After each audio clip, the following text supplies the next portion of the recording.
We entered, Holmes, Miss Morstan, and myself, and were astonished. The room in which we were standing was full of Indian paintings and ornaments. The carpet was soft and very thick. There were 2 large tiger skins on the walls. In the centre of the room stood a strange little man with a bald head. He was smiling, but he seemed very nervous. "My name," said the bald-headed man, "is Thaddeus Sholto. You are Miss Morstan, of course. And these 2 gentlemen?" "This is Mr. Sherlock Holmes, and this is Dr. Watson." "A doctor!" cried Thaddeus Sholto excitedly. "Oh, please could you listen to my heart? I'm very worried about my heart." I listened to his heart beating, but I could hear nothing wrong with it. "There's nothing wrong with your heart," I told him. "I'm so glad," said Thaddeus Sholto. "Miss Morstan, your father had a very weak heart.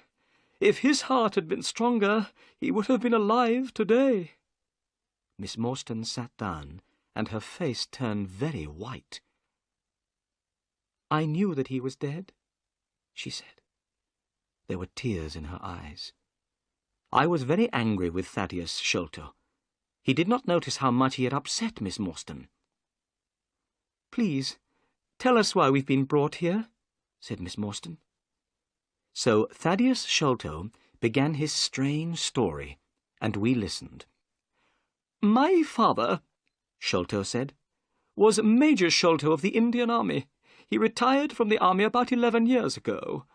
He bought a house in North London. He called the house Pondicherry Lodge. My brother, Bartholomew, and I were his only children. We knew that Captain Morstan, Miss Morstan's father, and our father had been very good friends in India. When we heard that Captain Morstan had disappeared, we were very upset. My brother, Bartholomew, and I also knew that our father was afraid of something.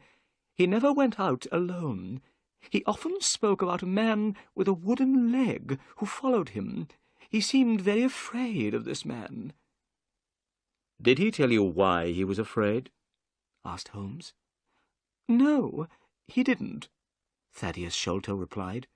Then he continued with his story. "One day, in 1882, our father received a letter from India. This letter upset him very much. He became ill. Every day he grew weaker. At last he was dying. He asked to see me and my brother Bartholomew. We went to his room. He told us to lock the door and come over to the bed. Then he held our hands and spoke to us. He said that he wanted to tell us the truth about Captain Morstan's death. He was the only person who knew this terrible secret. When Father was in India with Captain Morstan, they found a great treasure. It was called the Great Agra Treasure. The jewels in this treasure were worth more than £1 million. Father brought the Agra treasure back to England. Morstan followed him and came at once to the house to ask for his share. But the treasure had made Father greedy. He did not want to give any of it to Morstan. He wanted to keep it all for himself. Morstan became very angry. They had a terrible argument. Father knew that Morstan's heart was weak. Suddenly, the colour of Morstan's face changed. Father saw at once that Morstan was dead. He did not know what to do. He had not killed Morstan, but he was afraid that people would believe that he had killed Morstan. He decided to say nothing. He hid the body, and he also hid the great Agra treasure. Soon the news of Morstan's disappearance spread through London. Only our father knew the terrible truth. He told us as he was dying that he had been a wicked and greedy man. He said that he had acted very wrongly, but that he had paid for his crime.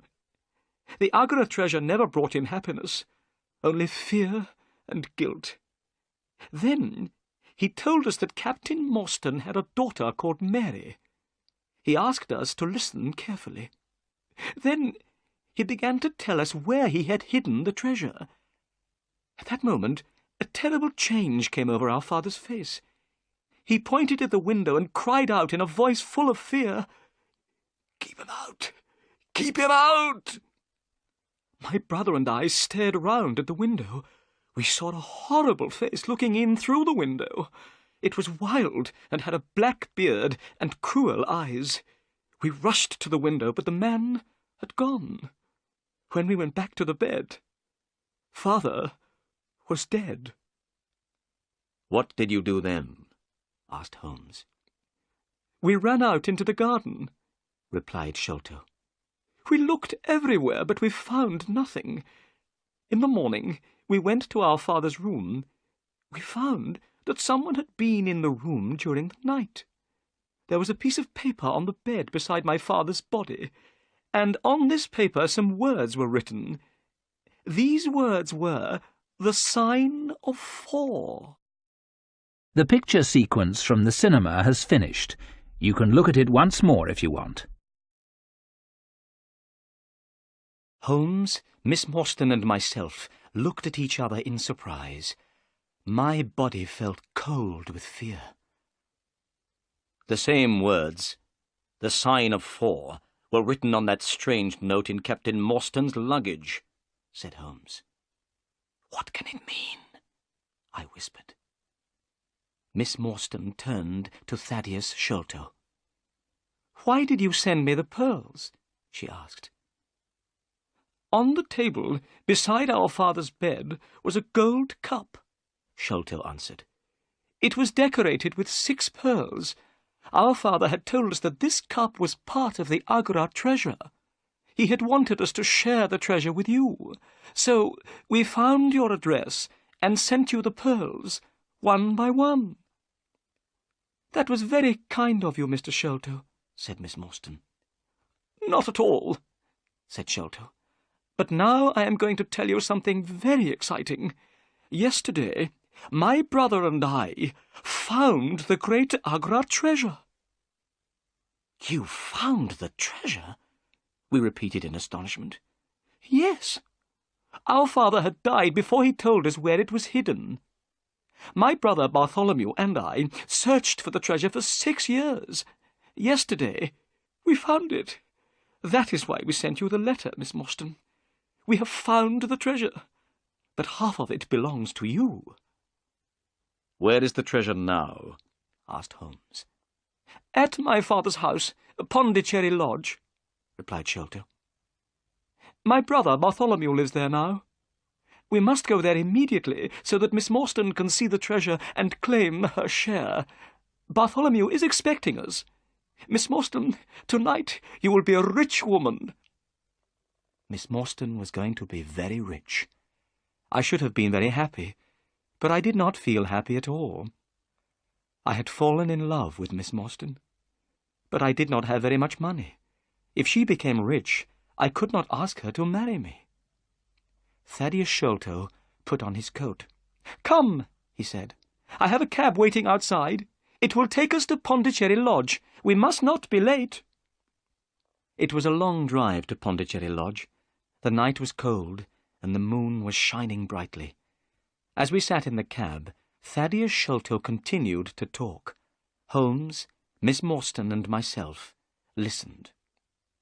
"My brother Bartholomew is a very clever man," he said. "He knew that the treasure was somewhere in the house. He had an idea.